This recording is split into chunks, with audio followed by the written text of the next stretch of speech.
Ya saudara, kita masih di Sapa Balik Pagi Ruang Psikologi, dan hari ini Nitya masih akan membahas topik kita bagaimana untuk bisa mengatasi kesepian di masa pandemi COVID-19. Nitya di sini masih ditemani oleh Mbak Bintang ya, seorang psikolog klinis. Kita akan ngobrol lebih lanjut dengan Mbak Bintang. Kita udah di segmen 3 nih Mbak Bintang. Tadi terakhir kita bahas soal kesepian itu ternyata punya efek ya, entah itu jangka pendek atau jangka panjang. Yang pastinya kita juga sebagai individu kalau misalkan sudah ngerasa, oh kayaknya aku udah ciri-ciri kesepian, kita sebisa mungkin harus cepat gitu ya, kayak tanggap dengan emosi kita. Nah tentunya kan nih dalam proses untuk tahu perasaan-perasaan negatif dalam diri kita, salah satunya ini kesepian, kan kita butuh orang gitu ya Kak ya, apalagi kita makhluk sosial, rasanya kita pasti punya teman. Nah kalau dari psikolog sendiri, sebelum akhirnya kita nanti ke profesional nih Kak, yang bisa kita lakukan, yang simpel yang bisa kita lakukan itu apa Kak untuk ketika kita merasakan kesepian ini? Mungkin bercerita dengan orang terdekat atau gimana? Oke, kalau misalnya emosi yang seperti itu ya kita rasakan, baik itu emosi marah, sedih, terus gembira, atau perasaan kesepian itu tidak apa-apa untuk diungkapkan.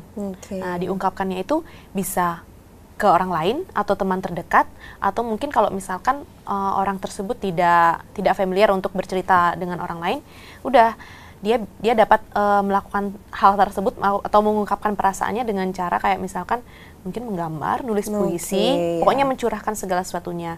Tapi penting menurut saya untuk bagaimana mungkin dia bisa membagi perasaan ini dengan orang lain, entah itu teman dekatnya dia, terus kayak entah itu orang tua, saudara. Jadi interaksi sosialnya itu tetap terjaga, kayak gitu. Misalkan dengan saudara atau dengan teman gitu, berarti kita harus pintar-pintar memilih gitu ya kayak, maksudnya jangan sampai udah kita cerita ternyata kita sendiri yang kecewa dengan yang kita cerita, itu salah satunya juga ya kayak. Salah satunya. Iya. Nah kita akhirnya ke profesional nih Kak, tapi saat ini sebelum kita ngomong profesional juga, di Instagram rasanya, di sosial media, di YouTube itu sudah banyak ya sekarang beberapa webinar cara mencegah kesepian kayak gitu, atau semacam postingan-postingan itu. Tapi rasanya kalau kita hanya baca tapi kita ternyata masih mengalami emosi itu kayaknya sulit untuk bisa mencerna gitu, kayaknya kita memang butuh profesional nih Kak. Seperti yang tadi Mbak Nitya bilang, misalkan kita cuman baca aja nih, baca-baca, tapi kita tidak lakukan hal itu, tidak lakukan ya mungkin sama aja, sama aja atau enggak efeknya itu akan lama, agak susah untuk move on-nya cepat gitu loh. Kapan saatnya kita butuh ke profesional? Ketika rasa kesepian itu atau enggak emosi-emosi yang kita rasakan, yang emosi yang negatif menurut saya, yang kita rasakan itu sudah mengganggu aktivitas sehari-hari. Misalkan rasa kesepian itu udah sampai membuat kita kayak males makan, males mandi, males ngapa-ngapain. Kalau disuruh berinteraksi sama orang tuh, aduh nggak mau, kayak menarik diri.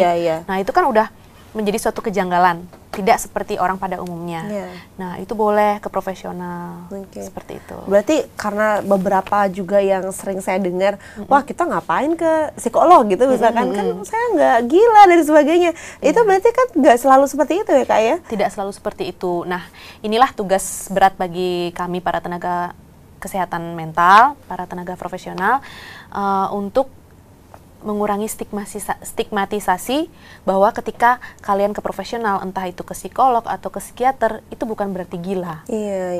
Itu tugas berat bagi kami untuk memberikan edukasi yang benar kepada teman-teman atau pada masyarakat seperti itu, bahwa kamu butuh loh profesional seperti ini, kamu butuh loh untuk bisa konseling, sharing, konsultasi dengan tenaga-tenaga profesional seperti itu. Nah ini kan kakak kan juga praktik ya Kak ya, sebagai seorang psikolog klinis nih, selama masa pandemi ini nih, kalau dari pengalaman kakak mungkin kita bisa sharing sedikit, itu biasanya yang paling banyak itu usia berapa sih Kak saat ini, kalau dari fenomena-fenomena khususnya di Bali lah ya Kak ya, yang merasa mungkin kesepian atau merasa ada keluhan secara psikologis sejauh ini yang berkaitan dengan pandemi gitu ya. Dengan pandemi. Kalau yang dari praktek sendiri itu mungkin random Mbak. Jadi tidak bisa saya memetakan bahwa ini yang banyak, ini yang tidak, karena semua sektor itu terkait dengan dampak ini. Tidak hanya pariwisata, ekonomi, kesehatan, itu semua sektor itu terkena dampaknya. Mungkin dari kalau yang umur pekerja ya, yang produktif gitu, yang lebih banyak sekarang terkena, karena kan mungkin mereka ada yang diputus kontrak kerjanya, terus kayak itu. Selain itu, dia tulang punggung satu-satunya di keluarga, tapi pekerjaannya diputus, terus ya itulah stres timbul seperti itu. Jadi umur-umur produktif yang lebih banyak mungkin pada saat sekarang ini. Oke, berarti memang saat ini dari semua lini ya gitu ya Mbak Bintangnya, jadi nggak bisa kita patokin remaja kah atau orang dewasa kah yang mengalami kesepian saat ini juga. Berarti memang kita balik lagi ke yang awal Mbak Bintang, kan tadi Mbak Bintang juga sudah berkali-kali mengatakan kalau kita harus sadar dulu nih kalau kita itu sebenarnya ya merasa kesepian gitu, maksudnya tidak denial dan sebagainya. Berarti mungkin saja ya Mbak ya, kita terkadang itu nggak sadar kalau sebenarnya kita tuh lagi kesepian nih sekarang, butuh orang, butuh orang, kesepian nih gitu. Yang terus perspektif baru gitu ya Mbak ya. Oh masa sih aku kesepian, kemudian setelah dipikir-pikir, oh iya kayaknya aku cuman kesepian aja nih. Nah itu berarti bisa ya Mbak ya tadi jadi? Bisa jadi. Jadi ada orang yang dengan cepat bisa menyadari bahwa oh emosiku lagi sedih nih, atau nggak emosiku lagi kesepian. Tapi ada juga orang yang butuh informasi atau perspektif dari temennya atau dari orang lain. Kan banyak tuh orang yang sekarang lagi trending self judgment. Jadi dia menjudgment dirinya dia sendiri, kayak aku kayaknya depresi deh nih, aku kayaknya stres nih. Padahal mungkin tidak seperti itu kenyataannya. Maksudnya kayak oke lah dia merasakan emosinya yang seperti ini. Tapi kan untuk bisa mengatakan bahwa dia stres atau dia depresi itu perlu banyak bukti-bukti gitu loh. Perlu banyak bahwa oh ya dia seperti ini. Dia seperti ini, perlu banyak ada evidence-nya lah gitu lah. Cuma ketika ya seperti itu, misalnya kesepian seperti ini, dia bilang udah langsung stres atau gimana. Mungkin dia perlu di perspektif atau pandangan baru dari temennya atau dari orang lain bahwa kamu kesepian deh kayaknya nih. Atau kamu nih kurang temen nih, kurang rekreasi, kurang piknik nggak kayak gitu. Iya, kurang piknik. Nggak bisa jadi seperti itu. Oh berarti kita nggak boleh ya Mbak Bintang kayak menjudge atau mendiagnosis diri kita sendiri. Ya lebih baik hindari yang seperti itu kayak gitu. Kenapa kita nggak boleh? Apakah itu yang akan membuat kita beneran? Misalnya awalnya sebenarnya kita nggak stres nih, kita cuma capek. Tapi kita mikir kayaknya aku stres berat nih, itu bisa memicu kita jadi mikirin itu dan kita stres beneran mungkin Mbak Bintang ya. Ada bagusnya, ada baiknya yang seperti itu. Maksudnya kalau dia tidak terlalu terpikirkan, maksudnya tidak terlalu dia menjudge dirinya dia stres, dia sampai ketakutan atau gimana gitu. Itu mungkin yang agak tidak bagus pada dirinya sendiri. Tapi ketika dia, aku kayaknya ciri-cirinya seperti ini deh, itu tandanya dia aware tentang kesehatan mentalnya dia. Ada baiknya, ada buruknya juga. Yang segala sesuatu yang berlebihan itu pasti ada buruknya. Seperti itu. Jadi kalau oke lah, misalnya seadanya aja, dia merasa kesepian atau dia merasa tidak bergairah atau kok kayaknya aku kurang aktivitas atau apa-apa gitu loh. Oke lah, dia cepat mencari bantuan profesional nih. Artinya kan dia aware dulu terhadap kesehatannya dia. Baru dia oke kayaknya butuh nih kayak gitu. Tapi ada baiknya ya. Ada baiknya juga yang ada baiknya, cuma ketika itu tidak berlebihan itu menjadi baik. Oke, ya kuncinya itu supaya tidak berlebihan dan secukupnya. Tapi benar ya kalau misalkan kita dari awal, wah kayaknya aku udah nggak beres nih gitu. Jadi secara tidak langsung juga mungkin kita akan mencari hal yang bisa mengatasi itu, entah itu dengan profesional tadi yang sudah dibilang dengan Mbak Bintang, atau sekedar cari teman curhat aja. Berarti itu penting ya Pak ini masa pandemi ini. Penting untuk bisa terus keep kontak dengan orang lain. Sosialisasi itu penting, walaupun sekarang untuk bertemu secara langsung kayak dibatasin, kan ada virtual sekarang. Kompensasinya adalah kayak gitu. Tapi kalau misalkan kita bertemu langsung dengan virtual itu tetap bisa mengatasi kesepian, Mbak Bintang?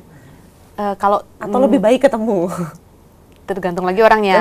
Dia suka kontak secara langsung atau dari virtual aja udah mengobati. Kan ada orang yang butuh juga kontak fisik, kayak mungkin ditenangkan, dipukul-pukul, ditepuk-tepuk pundaknya. Ada yang perlu seperti itu. Ada yang juga oke lah, kita ketemu secara virtual aja seperti itu. Ada yang seperti itu. Tapi memang maksudnya dengan pandemi ini, walaupun kita di rumah aja dan kita juga sedikit beraktivitas, tetap harus keep in touch dengan teman-teman. Sosialisasi itu harus tetap dijaga. Itu salah satu stress release ya. Kalau nggak ada kerjaan ya teleponan gitu, ternyata bisa juga mengurangi. Gitu. Tapi sekarang nih ya Kak ya, meskipun kita sudah masuk ke new era gitu, era baru gitu, kehidupan baru. Terus kita juga sudah mulai bisa beraktivitas mampir sana sini. Tapi kalau misalkan kita dari merasa kesepian sampai akhirnya kita merasa fit lagi, itu kita butuh adaptasi nggak sih Kak? Atau cepat gitu? Begitu kita dikasih keluar aja, kesepian itu hilang atau gimana? Yang seperti itu butuh butuh adaptasi sepertinya. Adaptasi. Oke lah, keluar-keluar. Kalau dulu mungkin sebelum masa pandemi atau sebelum ada COVID-19 ini, oke kita keluar tanpa masker, keluar nggak bawa hand sanitizer, terus masuk ke mall nggak perlu cuci tangan, nggak perlu dicek suhu tubuh. Tapi kalau yang sekarang kita harus menerapkan protokol kesehatan, tetap PHBS itu berlaku hidup bersih dan sehat. Jadi kayak ketika kita keluar nih, kita harus punya tanggung jawab terhadap diri sendiri dan juga punya tanggung jawab terhadap orang lain, orang di sekitar kita. Oke lah kalau kita sehat, tapi bagaimana orang lain kayak gitu. Oke lah kita sakit, tapi bagaimana orang lain kayak gitu. Jadi harus ada ditingkatkanlah sedikit empatinya, seperti dengan tetap mau misalkan nih, oh aku mau nggak mau aku harus tetap kerja nih, kan? Tapi tetap dengan menerapkan protokol kesehatan seperti itu. Adaptasinya pasti membutuhkan waktu lah. Membutuhkan waktu ya, meskipun kita sekarang udah udah bisa beraktivitas, tetap masih kita butuh waktu juga supaya nggak merasa kesepian lagi, tapi syaratnya dengan protokol itu tadi. Protokol kesehatan. Tadi kita udah banyak ngomong soal penyebab, dampak, tips. Kita butuh cara nih Kak dari psikolog langsung, gimana caranya kita untuk mengatasi perasaan kesepian itu di tengah pandemi COVID-19. Nanti di segmen 4 kita akan bahas tentang caranya dan tipsnya ya Kak Bintangnya. Saudara, setelah ini kita masih akan membahas tentang bagaimana kita mengatasi perasaan kesepian di tengah pandemi COVID-19. Masih bersama dengan Mbak Bintang juga, tapi setelah yang satu ini, untuk itu jangan kemana-mana, tetap di Sapa Bali Pagi Ruang Psikologi.